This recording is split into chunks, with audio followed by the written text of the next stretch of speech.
As we look at the Army painting, we want to begin in the upper left-hand corner with the flag representing the Grand Union.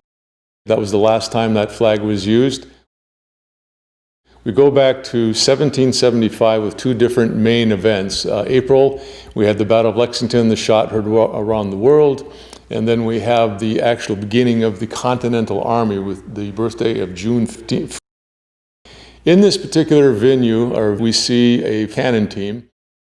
We have Molly Pitcher up there, and she was the first woman ever compensated for military service by the United States government. And even today, when the armored divisions have their annual banquet, they will do the first toast to Molly Pitcher. We also see Valley Forge, we see Paul Revere, we see Washington crossing the Delaware. So again, a very important part, the beginning of our history. With this painting, we really serpentine through history itself, hence we have this parade of uniforms. The next thing we would have would be the War of 1812. We see that standing figure. In the distance behind him is Fort Snelling, which is our connection Minnesota-wise to this, which dates back to 1820. Next to him, we have someone from the Spanish-American War in the 1830s, 1840s. We then move on to the Civil War, where we see several figures. We have a woman spy. Women played a rather important role in the Civil War as spies, in addition to being nurses. And then from there we see a man in the Union blues, but behind him we have a gentleman in a red shirt with black pants. That is the Minnesota militia.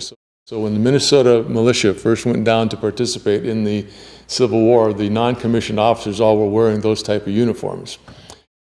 From there, we then move on to the Spanish-American War, and it was sort of the beginning of calling out. And so that's why you have the gentleman holding his hand up, because it really was the first time that America was beginning to make its presence known on the world stage. As we then move down to the center of the painting, you'll notice a World War I doughboy standing over a cross, and on that cross is the date November 11th, 1918, as we all know today as Veterans Day. Originally it was Armistice Day. Just behind him is a World War II figure, someone landing at Normandy, and the person who actually modeled for that did actually land at Normandy.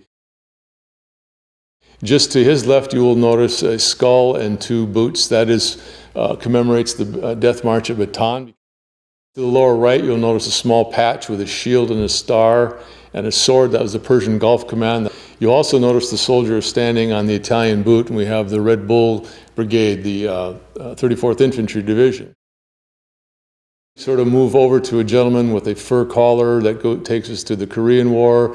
We then come down to the front to the war in Vietnam. We also then see a contemporary soldier who has three different uniforms. So he has the Woodlawn uniform flak vest on, he has the first Gulf War helmet cover, and then his other uniform is second Gulf War, and behind him is a woman with the digital, which is now a defunct uniform. She is like paying homage over a fallen soldier. Below that you see the Purple Heart, Silver Star, and Bronze Star. We move away then to the very far left on the bottom side of the painting, and you see a gentleman pointer. That is Gordon Gerling, who is the brainchild behind this project.